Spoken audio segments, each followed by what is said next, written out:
that whole story is sitting behind you. You know, like you as this practitioner and the work that you're doing, which I feel like also is evolving in its own way as you continue to evolve as well and reconcile all these different parts, multidimensional parts of yourself. So thank you. Thank you so much for sharing that. Wow. I'm so glad that you ended up here back in Singapore and doing this work. And that's how I know you and met you. So now transitioning a little bit now into the work that you're doing. Let's talk about your current practice. And for those who are not familiar with nervous system work, if you can like start sharing a little bit about that, because I feel like, no, not I feel like it is such an important part of being a human. Yes. So let's start with chiropractic. Contrary to what people see on social media, when you have no context or like depending on who you've seen and who you've spoken to, it is so much more than cracking. I don't like to use that. Than adjusting backs and necks and addressing neck pain and headaches and all that. The I love this topic, so it's like there's so much to share. The very first thing, I'm just going to put this out there for you to think about. The very first system to form in your body is also the very last system to form. Okay? And that system is your nervous system. Your nervous system is made up of your brain and your spinal cord. And it's information that's transiting from above, whatever you're channeling from outside, down into your body, going into your system, figuring out what's happening in the internal world inside, right? And coming out and expressing. So it's also figuring out what's happening in your external world. So it's a system that is all encompassing. And it's the only system in your body that is also fully protected by bones, your skull, your spine. Like if your body thinks it's that important to protect it, there must be something deeper. So I say it's the first system to develop because when you're in embryo, you have to have like that first electrical impulse, right? And the nerves that comes out from your spinal cord, it goes into all your organs, your tissues, your muscles. So at 7 or 8 weeks is that first in when you're in the womb, is that first electrical pulse. And as it grows and it develops into a baby, by the time it finishes growing, your frontal lobe develops at 25. So that is all our decision making. That's all the ways we see the world. So anything that you're thinking of before the age of 25 is like a massive life changing thing. Maybe talk about it with someone else so you can get a bit of like a feedback loop. Um, but that's the nervous system. And the nervous system is not just controlling your heart rate, your breathing, your digestion. It's also creating a mm, response, an appropriate response to every single thing that's happening. So your brain is taking information in all the time. Even walking down the street, every face you see, even if you don't remember it, your brain processes it. And at night, when you sleep, is also when your brain decides, is this information pertinent? Is this going to long-term, short-term memory? Like all this processing is happening. And there's so much going on in our system. If we really think about it, we have the perfect system. Everything is there as it should be. You don't need anything less, you don't need anything more. So I know I digress, but it's just so much information. So if someone goes and does a surgery, it's needed because it's life threatening and whatever it is, you need it. But you have to also think how much your body has to work to adapt to something else that's been put into the body that was made perfect. or adapting to something that now has been taken out. Yeah. And earlier on, when I mentioned about the nervous system states, it's basically how your physiology changes to adapt to the environment. Are you in threat? Are you in rest? Are you feeling safe? How is your body shifting from like, I'm in threat, I'm facing a lion? Okay, you're not consciously thinking about it, but immediately your muscle tense, your breathing tightens, your pupil dilates because you're like, I'm looking out for more danger. Um, your digestion stops, your bowel bladder movement stops, your reproductive organ stops because it's like it's not compulsory to be working right now. I'm not going to be running away from a lion and trying to find a toilet. Like your body decides what it needs to do. And when you're in that state of facing threat, it's a very primal response. And that's where your nervous system goes into fight. You either fight the lion or you flee, you run away from the lion. When, for some people, when they get so overwhelmed and their brain and their body just cannot have that connection, they freeze. I have a freeze response. So there was once a friend of mine, she had collapsed during an epilepsy seizure. That was the first time I realized my response was freeze because I saw her. I thought I was right beside her. But in the next moment, I realized that everyone that was actually on her side of the room and I was still rooted to the ground. And I was like, what? I thought I was there. So that was my freeze response. Flop is when your nervous system has been pushed to the limit where it can't anymore. And it has reached a state where you lose all your adaptive reserve. So when there are people who have autoimmune diseases and things like this, their system is in so much of like a flop that it starts to fight itself. The threat is no longer external, it's internal. And in that state, there are people who are like, they don't have the energy to even reply on messages on the weekend. They can't do anything. Their house is a mess. It's not because they're lazy, they're dirty, or they're whatever it is. It's they literally cannot move. And then there's another one that develops as we become more social creatures as we grow along, and that's fawn. Because in order to survive in a world where now you really need to rely on other human beings, you need to rely on community. When you fawn, when you feel threatened, you try to tie yourself to a group of people that can then give you shelter and safety. So that's when our fawn response kicks in. And this is the things that can lead into emotional overload. And all these are the things that come up when we talk about the nervous system and how we regulate. Stress is not just mental, it goes into our physical, it goes into our chemical, our emotional, our mental, our spiritual, everything that has created a tension and a sense of like, I need to make a choice. I'm going to survive. I'm going to thrive. Like, what's going to happen? It all comes from our nervous system.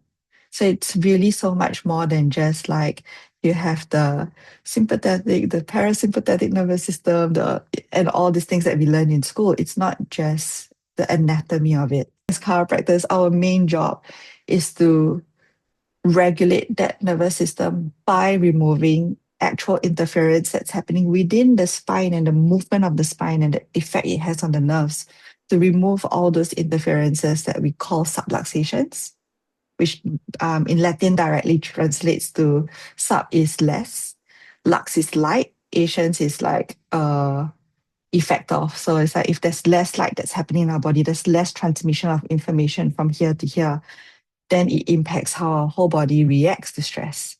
So our job, when we find and adjust all those areas of subluxations, we are clearing the system so that your body's innate ability to heal, its innate ability to thrive can come forward and take place. That's like poetry. The way you share it is like poetry. Like you're literally, like I said, you're clearing interference for things to flow through, for us Yeah. to be able to Be in function. alignment. Yes, Yeah. exactly, literally. And to be honest, I was one of those people who used to be so freaked out about seeing a chiropractor. And for those who don't know, me seeing Marianne was kind of like an accident. Their clinic was doing a 1-for-1, and I was taking my mom to her clinic, and so I'm just like, you know what, whatever, I'll just take an X-ray, and yeah, that's how it started. And my life has improved since I started seeing Marianne, and I could really feel myself being more connected to my body and like just realizing how much my body has been holding that I didn't realize before. Like I thought that was just my normal state. It's more holistic than people realize. It's literally how you're able to function from day to day, not just as a human, but being connected outside of that state of survival, right? It's just like being able to express, create, and just, one of the things that I remember you saying when I first started seeing you was like, it's really improving the quality of life when we do chiropractic work, right? It's how do we make life experiences more like better? How do we make it better, right? And that's literally the work that you do. So thank you for your work. Thank you for showing Okay. up. Yes, thank you. Yes, I mean, there's so much that I want to go into, but I suppose one of the things that I want to know is why do you feel like a lot of people are so disconnected from their bodies? We're literally here, we're literally human, we're spirits in a human body experiencing this life, and yet I feel like a lot of people don't even realize how disconnected they are. Ugh. I want to answer in so many ways, from a very conspiracy angle into but no. I would say it's the way that the world has developed and been construed. It's constructed. Like the world that we are in right now. hmm, there's always like peaks and dips in humanity, right? And there's different ages.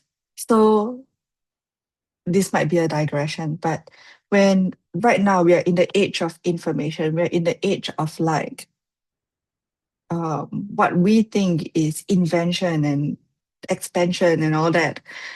I actually think we are in a state and an age of contraction. When I say that, what I mean is that if you look at the history of humankind, there are times in history where you're like, how did they have that information? How did they create such a society? Um, and there are different ages, even like the times when, like with Egypt, for example. Okay, this is going into a digression, but my main point is the more we think we know now, the more we are keeping ourselves boxed in, the more we are moving away from our ancient knowledge, our ancient healing, our innate knowing of like sound is helping to clear out different frequencies of different vibrations within different cells and all these things. We knew that we are going back to that. Um, Plant medicine, nature that has everything it needs, anything that you need to cure, whatever, you can just go and observe like an elephant. When it gets injured, it'll go and like look for a certain plant. It takes it up, it chews it up, and it like pastes it on its leg, and it lets it sit. Like there's so much happening that we actually do know, but right now we are in a state of like a group of people are telling the world like this is your 9 to 5 work. It's putting us in a production line. It's telling us that when you are sick, take medication, but it never go into like when you take this medication, what's yes, some of the side effects, but then you're taking medication for the side effects. So in America, for example, the average American takes 21 pills. So that means either someone is on the scale of taking 0 pills or someone is on the scale of taking 42 pills a day. And this is like It's insane because I don't know how you. Okay. So when you take medication, you have like the receptors that's holding on to all these different chemicals coming in. You're putting a plastic thing, right, into an organic receptor in the body. And because it's plastic, all these other organic materials can't knock it out. So you need a stronger medication to knock that out and replace it. You keep doing this. So what's going to happen to your body? It doesn't know what it needs to do to heal anymore, right? And if you are so heavily medicated, if you can't even feel your body, if you're just going on like, this hurts, I'm going to get it checked, or it's going to get cut off, it's going to get replaced, it's going to get stented. It's like all this is your body just feeling like you're being attacked again and again and again and again. And then you're just put in a state of fear. You're put in a state of like, I just need to listen to an expert who will tell me what to do. So the more we get into that, the further we get away from like feeling connected, feeling like we have autonomy and choice of what we want to do. If someone's always just telling you when you're looking at your screen, the information that you're being fed with is how bad the world is, how bad the world is, how bad the world is. Yes, the world is bad, the world is scary. And this is our lives. This is what we see and what we know. And how can we feel connected with ourselves if we are not even in our body or not even feeling how we are sitting at the desk when we're at work? How are we holding our stress, our tension? Why can't we keep a posture that allows us to deal with stress differently? When you're open, relaxed, receptive, neutral, when stress happens, you're like, I've got this, it's okay. As opposed to, oh my God, I'm so stressed, and everything keeps piling up. And then more things come up, and you're like, I can't do this, I can't do this, I can't. You're just getting compressed and held back. So all these different components, like your question is so simple, but it's so hard to explain because it's like everything plays a part. And there are people then who are like, there's certain emotions that's scary, like what I shared earlier. I can't face this, I can't face that. Of course you run. Of course you end up doing other things. And the more you run, the more you cannot sit with it. How much can our body store if our brains are our RAM, our CPU, right? There's only so much memory space you have in your laptop. If you need to work, you need to take care of family, you need to do this, da, da, da. It's a list, an ongoing CPU running in your head. At some point, all these other experience that you are having, you need to process it, but you can't, right? It's okay. We'll keep it in the body. I'll store it here. I'll store it here. I'll turn it here. I'll do it here.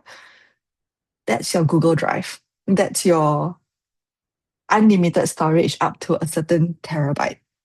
At some point, you have so much junk in your drive, you can't receive new emails. Okay, no problem. Things that I don't want to remember, ancestral stuff, things that's like intergenerational, things that's in the lineage. Great, let's start storing that up in the big data center. Let's put that in our Akashic records. That's a different conversation. So let's keep storing and storing and storing and storing. Now, by the time something happens and everything has broken down, and you're like, I don't know what happened. I think I slept wrong. And then this is how it starts to unwind, and I'm feeling this and that, and my digestion's bad. Oh, I'm actually okay. I just have a little bit of like, um, oh, gastric or indigestion now and then, but it's nothing. I'm used to it. Oh, I just get sinus. It's like I'm used to it. I'm like, dude, it's signals. It's all signals telling you to pay attention to what's happening inside, stop storing, and start really working through the things. What I'm hearing is like the disconnection comes from not allowing ourselves to have the capacity to connect with our wisdom, our inner wisdom, our body's wisdom, right? Like so much of it is being so outsourced to other people, to information. I mean, information is, I feel like, important to a certain degree, but when we don't actually understand it through experience and sensing it through our bodies, I feel like that's where the gap begins to happen, right? We're Yeah. just trying to fix without really understanding what we are fixing. One thing that I do want to ask, because you've shared it in this way, and I know like you do practice energy work and somatic Reiki. How are you able to weave everything together. Like as a practitioner, not only maybe in like a singular way of like you doing your work, but you as Marianne, the Um, practitioner, someone who does this work, like how does it all come together for you? I feel like the moment I started to embrace myself again, the me that I have shut off for so many years, the me that is, yes, I'm very emotional. Yes, I'm empathetic, too empathetic. Yes, I'm sensitive, too sensitive. I don't know, like too whatever. Like everything is just me. And I've been around really incredible people in these few years through my journey in chiropractic, especially like, yes, every other modality I've done, but especially through chiropractic, that I've been with people who's constantly like, be you, do you, come on, you can do this, be authentic. And over time, it's just something I don't think about anymore. It's like, I'm not just a chiropractor, I'm not just this, it's just me. So in all my conversations, in the way that I want to work through my own things, it's just there. And even with Reiki, for example, once you activate the symbols, once you activate the universal energy and the universal flow of that energy throughout the system, every time I put my hands on someone, I feel it. And there'll be times when I don't notice it, but someone will tell me, wow, your hands, like there's something in your hands. Like you just put your hands on my neck and I could feel it. That was when I was in a student internship back in school. And this guy came in one day and he was just like, the very first adjustment, he stood up, he was like, he held my hands, he was like, you have something. I cannot describe it, but I felt it in my whole body. What did you do? And I'm like, I don't know. It's so hard to explain, but it's something that over time it just solidifies into a knowing, into an expression, into an acceptance. And in certain situations, I still feel like I'm questioning, like, am I showing up as authentically as I can? Like, I'm always questioning that in terms not of just how I communicate, but even like when I am responding in a certain state and I am I doing this from a pattern or am I doing this from that pattern that has already started changing? Where am I on this spiral? Where am I on this journey? So that's just it's a difficult question to answer as well because it is so there's no words that can be put in to describe it, but it is definitely a feeling. It is an evolution. It's something that even when I was doing the psychedelic breath with you, Malvina, which was amazing, like the energy around the layers keep evolving and ascending. And it's like you think you're done shedding one layer, and then you're like, oh, I still have a bit more to go. And then that adds into what I bring to my practice members on the table, which is very challenging because there'll be things that I'm like, oh, no, I'm just going to keep to this first because I want to also meet you where you're at. But at the same time, I just want to give you a little bit more to think about to spark an idea. And an idea that sparked will light the lamp in each person and that can start to spread. Also, what I'm sensing from that, it is a remembering. It's like a remembrance Mm. of sorts to like moving through that experience for you as a Yes. practitioner, but also what you're sharing, regardless of how aware people are of it. Mm. And it is, I feel like a natural way of being, right? Like we have we do nervous system work, we connect back to our body, then our natural senses begin to like like, hey, we have access to things that are beyond just this physical realm or what we've been told. And then everything just begins to open up. And then when we're doing our healing work, we're healing or remembering, all these different layers begin to show up and mean differently at different points in our journey. So yeah, I feel like it's a remembering of our essence, and it just continues to both go deeper and expand even more and more, which, yeah, is really, really beautiful. I feel like it's not often that I come across someone or people who are really able to bring all aspects together. Usually it's very extreme, like, oh, like, that's too woo woo, or like, or that's the whole point. Like, we've been disconnected to that part of ourselves. That's why it feels so foreign. And now it's coming back to normalizing it. And I feel like that's what you're doing through your Mm, work. So thank you. thank you. Thank you. Thank you. Thank you. I know that one of the things that's important to you is community. So I want to, Yes. you know, yeah, touch on that a little bit. And if you can share a little bit of what that means to you and how that is present for you right now. Perfect timing. So, because if this weekend I'm helping to run the first Asia Chiropractic Summit in Singapore, I've got really dear friends who have like flown in, and we were having these great conversations. Um, One of the things that the friend I mentioned earlier, she mentioned yesterday that home is in the people, right? Like for us, I was getting adjusted by my other chiropractic friend, my other chiropractor, Jessica. And all these people in my life, they're just incredible. And when she was adjusting me, I haven't been adjusted that way for so long since I came back, just because there's so many different ways and techniques and styles that people bring into chiropractic, which is what makes it so unique because it's not a one size fits all. But when I was getting adjusted, I bawled my eyes out because I was like, I feel seen, I feel supported, I feel like I'm home.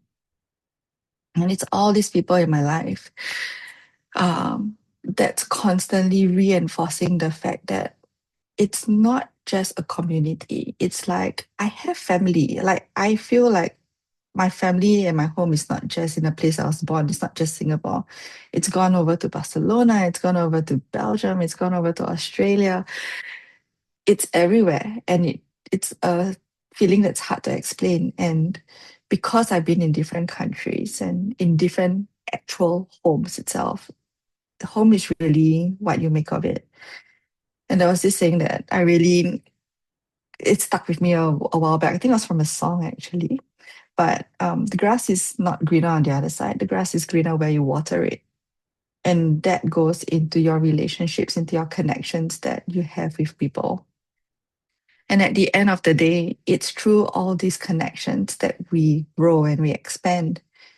And it's something that perfect timing, I could actually link into this, that stemmed from an experience that I had with a really, really dear therapist, friend of mine who has since passed, that I only found out last year. Her name was Christelle Brooke.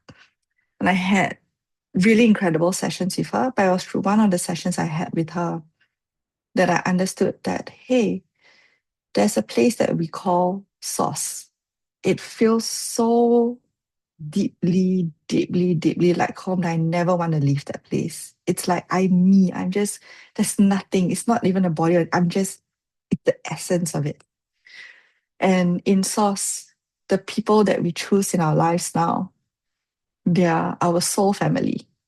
There are certain main groups that we are with, right? And each little soul, the clearer the colors or the wisp of light it is in there, it's like it's gone through so many lifetimes, reincarnations, experiences. The more you learn to love and to be authentic, the brighter, the lighter that orb looks, the more colorful it is, which is like, yeah, the more they are still going through a lot of these experiences. But at the end of the day, we just want to love. So when we are with this soul family and we come down into this lifetime and lifetimes before and all that, we have very similar characters and we have a list of like, this is what I want to learn, this is what I want to impart. And anyone that comes into our life, even for a day, a season, whatever it is, there is a reason. And that enhances your growth. Nothing is ever good or bad. It just is. It is an experience because we choose to have the experience. And so to me, that's community. Like when I describe it to people, community is the closest word that I can give without giving all this extra context as to how I got down to that word. But soul family, our sole purpose, everything that we are doing, we have chosen it for a reason. We are walking the path for a reason. There is no time that is too early, too late. You're not going to be like looking at a train that's going in this direction, going like, that's too early. It has its path and its time. And at the end of the day, everything that we do, every touch, every soul that we touch, we are one step closer to realizing like what we really came down here to do. Yeah.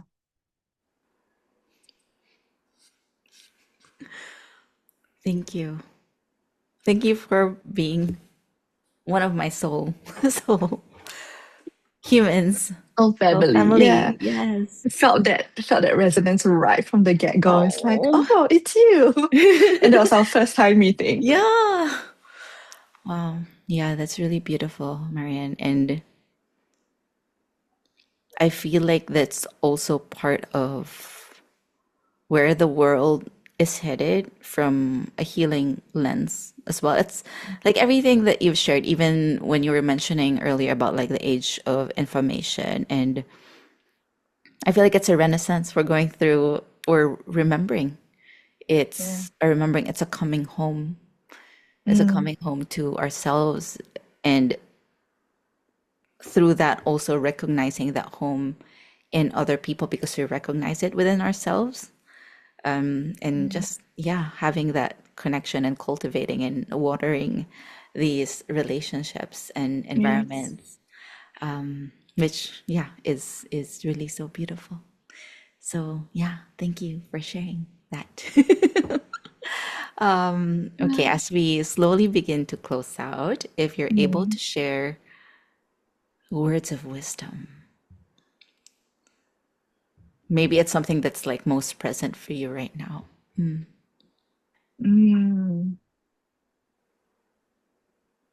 It was the thing that I shared with you in the document as well. I would say like when we when we think of taking care of ourselves, um, there's just so many components to it, right? Again, like you're taking care of it, what physically, chemically, emotionally, mentally, like in what way? So at the end of the day, it's just a little phrase for people to kind of redefine what that means to them. But I would say self care is healthcare. And you're not looking externally for validation. You're not going externally for answers. What we have and what we need and what we are seeking, it actually comes from within. And the best way to let that come up is to start clearing whatever is in our system. So, be it the subluxations that's creating all this interference in our nervous systems, the stories that we have stored in our muscles, in our bodies, in our psyche, in our electromagnetic field, like starting to work through that through meditation, through breath, through even drinking water. Okay, even things like drinking water to help move toxins and out and through, but also reintroducing life, reintroducing different memories so that the planet holds. And okay, I'm not going to go too much into that. But yes, all these little things, the time you sleep, how you sleep, what you eat, what you do, how you replenish your soul, how you replenish your time, all of that is self care. And all of that is working you towards that spectrum of health and healing, expansion, and the whole big question of like, who am I up right at the top, but it's all these building steps that's leading the way that starts to allow you to open that pathway and alignment to reaching the fundamental questions that we all have about ourselves, our lives, our directions. And it's a very, really simple step and a really simple sentence, but the possibilities of where that can lead to and where these conversations can go, like our call today, it's you open one door and you're like, oh, more doors. You open another, it's like it just keeps going, and you're like, wow, this is cool. This is experience. This is life. This is us choosing to be here to embody what our higher selves want to experience and embody it in a physical world where we can sense, feel, love, cry, loss, everything, like anything that we can experience, we are doing it now. And we just need to appreciate that. So, yes, self care is health care. I love it. I love it. I love it. I love it.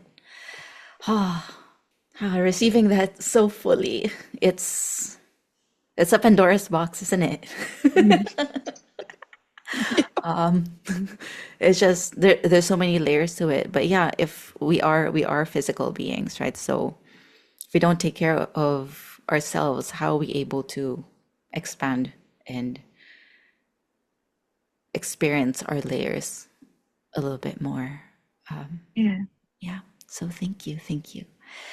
Okay, so working with Marianne, I will drop information down in the show notes so people can find you, especially for people who are here in Singapore. Yes, Marianne's very, very special. Oh, Oh, thank you thank you, thank so you. much. Yeah, thank you so much, Marianne. And then thank you, of course, for everyone for joining us for this episode of Rising with Gaia. I hope this conversation offered you new perspectives, reflections, or reminders for your own journey. And if this episode resonated with you, please follow, subscribe, and feel free to share it with someone who might appreciate it too. And until next time, thank you for being here and thank you for being part of this collective journey. Thank you.